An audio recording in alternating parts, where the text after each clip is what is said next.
Oletteko te kiinnittänyt huomiota siihen, miten paljon maailmalla neulotaan Suomesta tulevien neulesuunnittelijoiden ohjeita? Mä oon syystulkinitsin Katarina ja mä haluaisin jutella tästä aiheesta teidän kanssa. Tää on semmonen juttu, mitä mä huomasin viime kesänä, kun ressasin Brysselissä, Belgiassa ja Luxemburgissa ja sit somessa. Luonto, kansanperinne, eleganttius, simppeliys, klassinen tyylikkyys, monipuolisuus, kekseliäisyys, kokeilevuus. Mä kysyin muutamilta neulesuunnittelijoilta, että mitä he ajattelee, että mistä johtuu tää Suomesta tulevien neulesuunnittelijoiden ja heidän tekemien ohjeiden suosio. Mä osalle laitoin viestiä sähköpostitse, osalle Instagramissa, ja sitten viime vuoden joulukuussa oli tämmönen Urban Yarn Fest-niminen neule happeningi, tai siis lankamyyjäistapahtuma täällä Helsingissä. Ja siellä näin Laine kustantamon ihmisiä ja näin myös Kutovan Kikan, eli Veronika Lindbergin, ja tai tästä tapahtumasta ja heidän tapaamisestaan tein myös oman videonsa, kun Ainon kanssa siellä käytiin, mutta silloin myös kysyin heiltä tästä aiheesta. Mutta yleisesti ottaen olen kysynyt siis Anna Johannalta, Elsi Vankalta, Heli Nikulalta, Jenna Kostetilta, Jenny Ansahilta, Meiju Kalliolta, Ronja Hakalehdolta, Saara Toikalta, Sari Nordlundilta, Sini Kramerilta ja Tiia Pyyköltä, Veera Välimäeltä, Veronika Lindbergiltä. Ja oikeastaan kaikki muut, paitsi Sari Nordlund, Veera Välimäki, Elsi Vankka, Heli Nikula ja Saara Toikka ehtivät vastata. Kiitos jokaiselle, jotka olette ehtineet vastata meille, tai siis mulle. Mä oon tästä Ainunkaan tosi paljon puhunut, mutta pääasiassa nyt itse lähdin tätä videoaihetta puuhastelemaan. Mä pohdin myös tosi paljon sitä, että onko mielekästä puhua suomalaisesta neulesuunnittelijuudesta tai suomalaisesta tyylistä ylipäätään, että mitä se suomalaisuus tarkoittaa ja onko mulla kompetenssia lähteä määrittelemään sitä. Ja siksi mä päätinkin kääntää sen itse asiassa niin, että Suomesta tulleita neuleita vähän tähän tyyppisesti tai Suomesta tulevia neulesuunnittelijoita, jotta me voidaan pitää se määritelmä avoimena ja mahdollisimman monipuolisena ja moninaisena, että on mahdollisuus määritellä itse sitä omaa tekemistä kukin suunnittelija ja kukin neuloja. Ja sitten mä mietin myös sitäkin, että onko tämä tarpeen miettiä tällaista, koska siis varsinaisesti suomalaisuutta, että kun me edetään niin globaalissa maailmassa, ja ollaan niin kansainvälisiä, varsinkin kun on sosiaalinen media ja pystytään näkemään kuvia ja vaihtaa viestejä ympäri maailmaa. Ja tää neuleskene on mun nähdäkseni tälleen rivineulojana niin hyvin kansainvälistä, että voidaan vaihtaa ajatuksia ja saada inspiraatiota ja tehdä yhteistyötä ympäri maailman muiden neulojien kanssa. Mutta mä ajattelin, että tää video voisi olla vähän semmonen ylistys yhteiselle tekemiselle, että vitsi miten siistiä, että tuttuja tyyppejä, meidän mahdollisesti ystäviä ja meidän läheisiä ihmisiä ja tuttuja, niin että miten niinku heidän työnsä jälkeen arvostetaan niin laajalti. Et mä halusin semmosen niinku ylistyksen tässä nyt tehdä. Se on ainakaan semmoinen voimakas sana, mutta mä ajattelin, että haluaisin tehdä tälleen niin kuin, musta saakin olla semmoinen ylistyssana. Ja tiedostan, että otos olisi voinut tässä minun pienessä kyselyssä olla vähän suurempi ja moninaisempi, mutta me mennään nyt täällä, koska rajauksia täytyy tehdä. Yksi, mikä nousi näissä vastauksissa esiin kanssa, mihin tartun ensimmäisenä, oli luonto. Että musta Anna-Johanna kirjoitti tosi hyvin tästä, että meillä on pohjoisen estetiikan pääomaa tällä alalla. Se näkyy esim. Menestyvissä kierroneulemalleissa, mutta myös kuvausympäristöissä. Musta oli tosi hienosti kirjoitettu, hienosti ilmaistu ja jotenkin tää, että ottaa myös huomioon se, että kuvausympäristöt. Että wow, kyllä. Ja sitten tähän niin Ronja Hakalehto jatkaa tätä, tai voisin jatkaa kertomalla hänen vastauksestaan, että meillä on neulottu täällä jo hyvin pitkään ja neuloita on tarvittu aina. Uskon myös, että meidän upea luonto antaa oman inspiraationsa ja maailmansa neuleisiin, mikä kiinnostaa neuloja ympäri maailman. Niin tosi hyvin sanottu. Ja just tuossa yhdistyy toi, että tämän meidän upean luonnon takia tarvitsemme niitä villaneuleita, mutta myös, että siitä saadaan tosi paljon inspiraatiota. Tosi niin kuin hyvin tiivistetty. Ja sitten musta oli hauskasti, kun Jenna Kostet kirjoitti, että kun hän tutustui neuleskeneen koronavuosina, kun hän oli aikaisemminkin siis neulonut paljon, mutta Neulesommo oli ollut sitä ennen niin kuin vieraspaikka. Ja että hän oli hämmästynyt, että miten paljon upeita kansainvälisiä suunnittelijoita Suomesta on tullut maailmalle. Miten paljon suomalaista neulekulttuuria maailmalla arvostetaan. Ja että hän sanoi tällaista, niin kuin, että Suomessa suunnitellaan skandinaavista klassisuutta ilmentäviä neuleita, ajattomia, tyylikkäitä, elegantteja. Ja ne ei mene koskaan varmaan pois muodista. Ja että siinä on varmaan syytä, miksi suomalaisten neuleiden suosio on maailmalla niin kova. Ja että hänen tyyli on enemmän kansanperinteistä ammentavaa. Ja että hänkin haluaa kokeilla erilaisia tyylejä. Ja musta toikin on tosi upeata, että tässä näkyy se, että miten jotenkin monipuolinen tämä meidän neule-skene on. Että jotenkin tosi upeata. Ja sitten kun puhuin tuolla Urbanian festeillä Laineen, Sini Kramerin ja Tiia Pyykön kanssa, niin he myös sanoi sitä, että neulesuunnittelun skene on tosi niin kuin laaja ja että se ei ole tavallaan yhtenäinen siinä mielessä, että on tosi paljon laidasta laitaa erilaisia suunnittelijoita. Mä sanoisin, että suomalainen ja pohjoismainen, siis se suunnitteluhan on se aika laaja kenttä.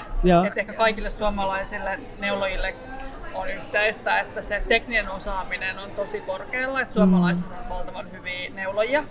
Ja sitten niin kun, kyllä mä sanoisin, että kyllähän toi suomalainen neulesuunnittelukenttä jakaantuu. Että jotkut tekee sitten taas teknisesti aika haastavia, aika sellaisia koristeellisia, sarjoittaa hirveän monen kokoon, niin se olisi Anna Johanna niin kun on sitä puolta. Sitten on taas supersimppeliä, eli luetaan siihen vähän niin kuin sen skandinaavinen puhdas design, jossa niinku sit se esimerkiksi lanka puhuu itsensä puolesta, niin se olisi vaikka Kikaa sitten, tai Jonna Helin, joka on niinku Laineen toinen perustajista, niin sit sitä suuntausta. Et mä sanoisin, että suomalainen neulekenttä ei ole hirveän yhtenäinen siltä kantilta. Mutta se on yhtenäistä, että suomalaiset neulojat on tosi taitavia. Että Suomessa on se ajatus, että mä osaan neuloa vaan sukkia, mutta sukassahan on kaikki ne tekniikat, mitä sä tarvit niinku tähän. Ja esimerkiksi kantapäähän on paljon vaikeampi kuin niinku raklan paidan tekeminen. Et suomalaiset ajattelee, että mä teen vaan pientä ja tätä tuttua, mutta sä osaat siinä jo kaiken, mitä sun tarvii osata. Ja musta se on myös tosi niin kuin erittäin hyvä pointti, että on paljon niin kuin eri tyyliä laidasta laitaan ja löytyy jotenkin monenlaisille neuloille malleja ja inspiraatioita.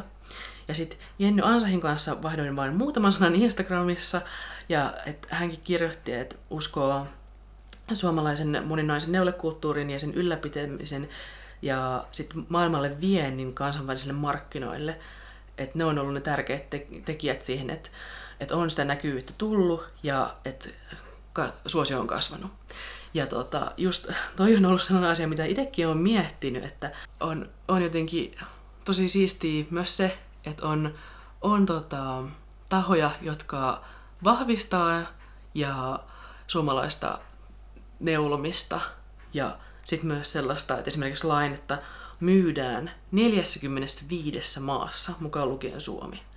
Et mä olin tosi yllättynyt, kun mä katsoin sitä heidän niin kun, jälleenmyyjälistaa, että mistä kaikkialla niin kun, lehteä myydäänkään. Ja mietin, että onkohan Laine, veikkaisin, että Laine on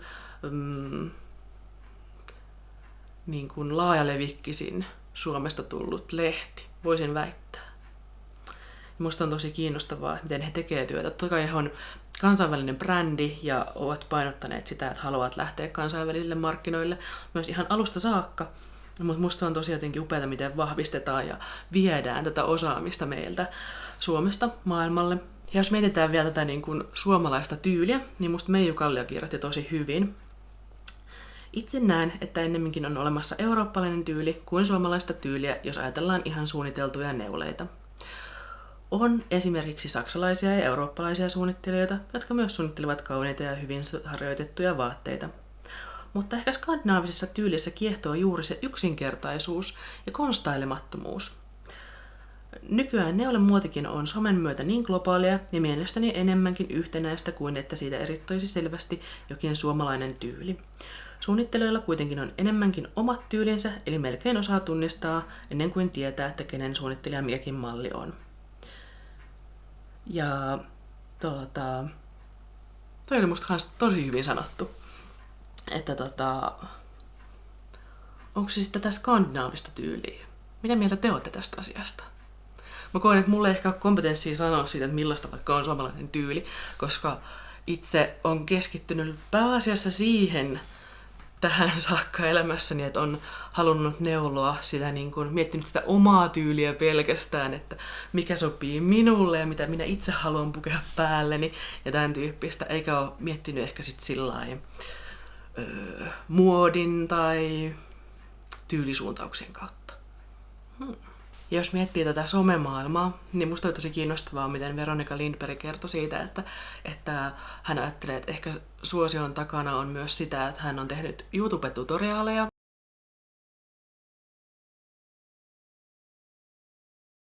Jutti, mikä sä ajattelet, mikä on niinku sen suosion tavallaan salaisuus, tai miten se on niinku lähtenyt?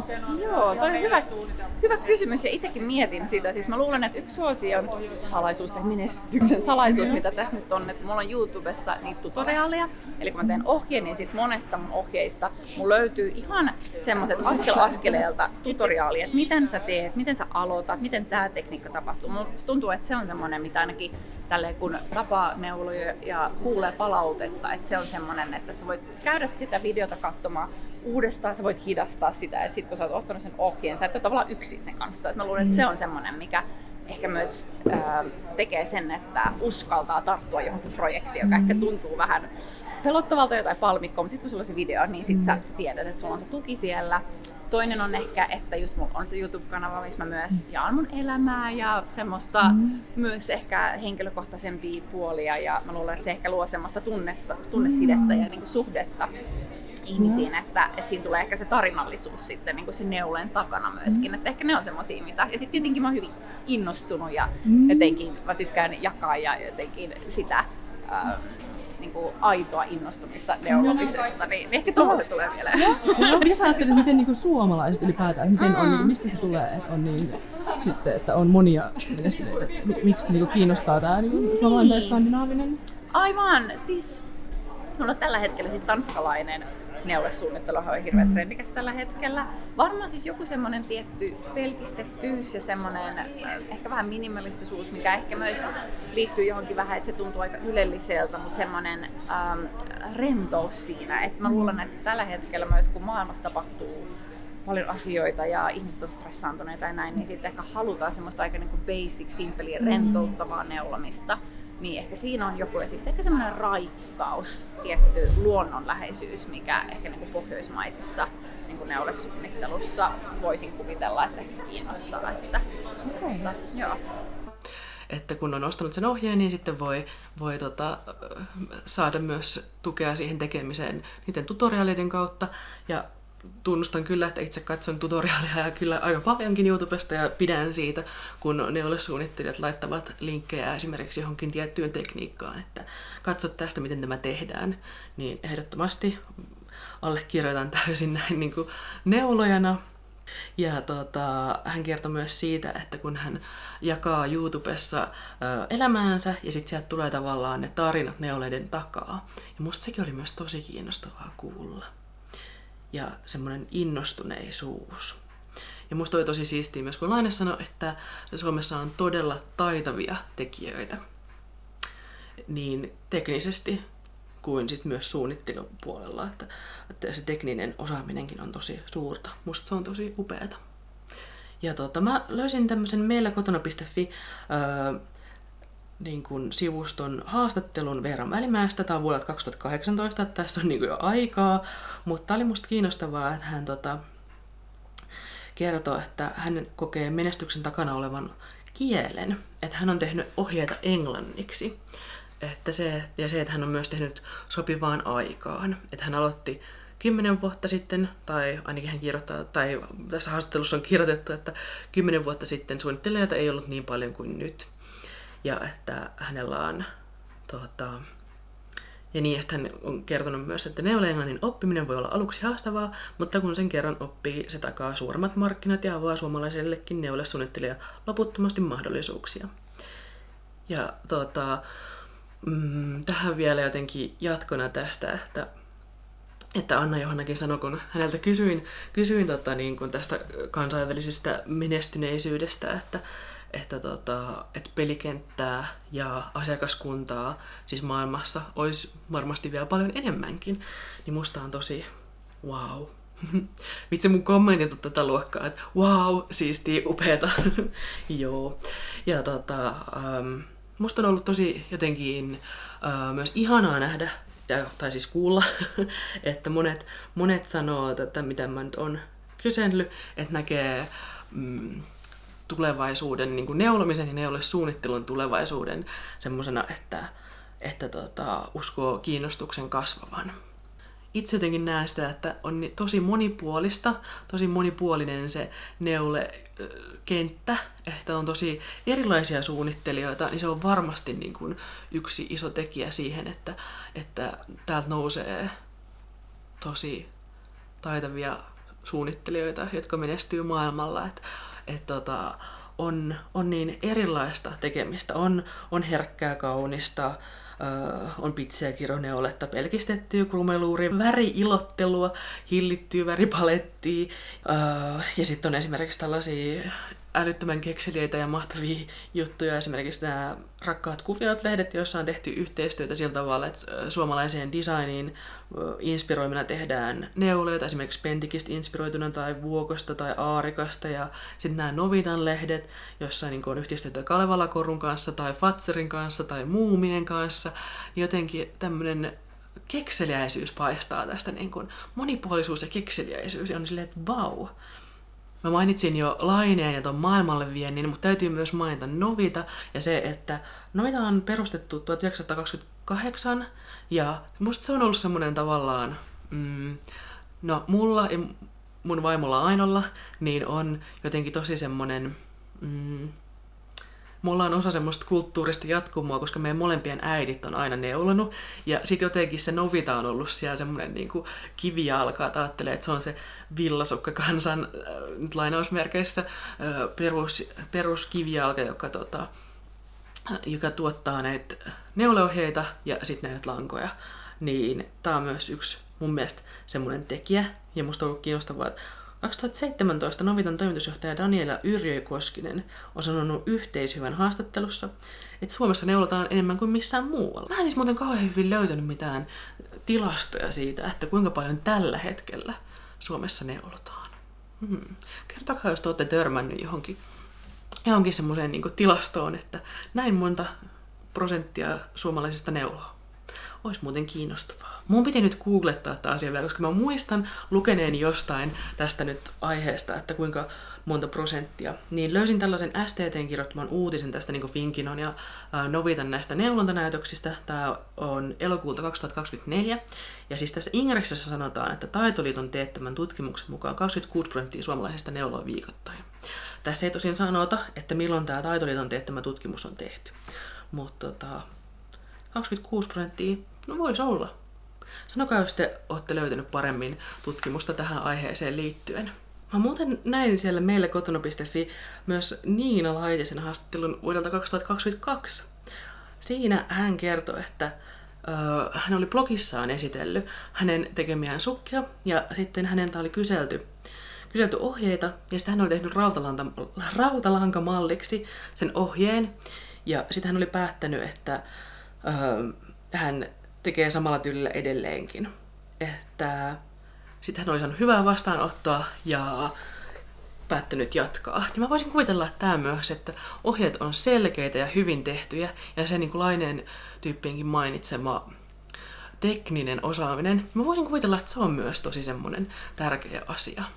Ja sitten ehkä tästä niin kuin osaamisesta puheen ollen, niin mietin myös paljon sitä, että kouluopetus. Mä en tiedä millaistahan mahtaa nyt nykypäivän kouluissa olla käsityön opetus, mutta mä veikkaan, että se on myös yksi iso kilpailuvaltti, jos ajatellaan tällä tavalla, että meitä on opetettu kouluissa neulomaan, ja vaikka ihmiset saattaa olla eri mieltä siitä, että kuinka kannustavaa se on ollut tai ei, niin musta se on tosi upeata, että koulussa sitä on opetettu ja opeteltu. Ja kun on mainittu myös nyt tää Laine ja Novita, niin musta tuntuu, että mun täytyy mainita myös ehdottomasti Taitolehti ja Taitoliitto. Taitolehti on Suomen vanhin yhtäjaksoisesti ilmestynyt kädentaitojulkaisu. Lehti ilmestyi ensimmäisen kerran tammikuussa 1907 nimellä Käsiteollisuus. Näin kerrotaan Taitolehden sivuilla. Ja mä en tiennyt, että Taitolehtikin on niin vanha julkaisu, että jotenkin tosi upeata. Siis wow. Ja Taitoliitolla on koulutuksia, joilla he ylläpitää käsityöperinnettä Suomessa, ja musta sekin on tosi siistiä. Siis itsehän osallistuin nyt Anna-Johannan neulesuunnittelun kurssille, ja niin upeata, että tällaisia järjestetään, ja siis taito.fi-sivuilla sanotaankin, että Taitoliiton kädentaitojen akatemia on tämmöinen uusi koulutuspalvelu, jossa tarjotaan syvällistä asiantuntijatietoa ja osaamista niin käsityön harrastajille kuin ammattilaisillekin. Kädentaitojen akatemian koulutukset ovat asiantuntijaseminaareja, luentoja tai verkkokoulutuskokonaisuuksia, joissa perehdytään erilaisiin käsityön aihepiireihin. Ja taitokeskuksissa järjestetään erilaisia kursseja, niin on tämmöisiä moninaisia tahoja, jotka ylläpitää tätä meidän käsillä tekemisen kulttuuria. Jotenkin, okei, mä toistan itseäni, kun mä oon silleen, että siistiä, upeeta, wow, upeeta. Mutta jotenkin nyt kun pysähtyy ajattelemaan, että kuinka paljon on kaikkia tällaisia tahoja, niin on ihan silleen, että wow. Oikeesti. Ei, ehkä mulla on vähän tälleen ylistyssanat toistaa itseään, että pitäisi keksiä enemmän erilaisia adjektiiveja. Joo. Ja sitten on musta myös hauskaa, että Myssy Farmikin on mennyt Pöytyältä Pariisiin. Näin hän kirjoittavat omilla sivuillaan ja jotenkin, että tämmöistä kansainvälisyyttä monella taholla. Monet eri tekijät, niin tässä yhdistyy se monien osien summa on tää jotenkin, että miten siistiä ja hieno tää meidän neule-kulttuuri on. Kyllä.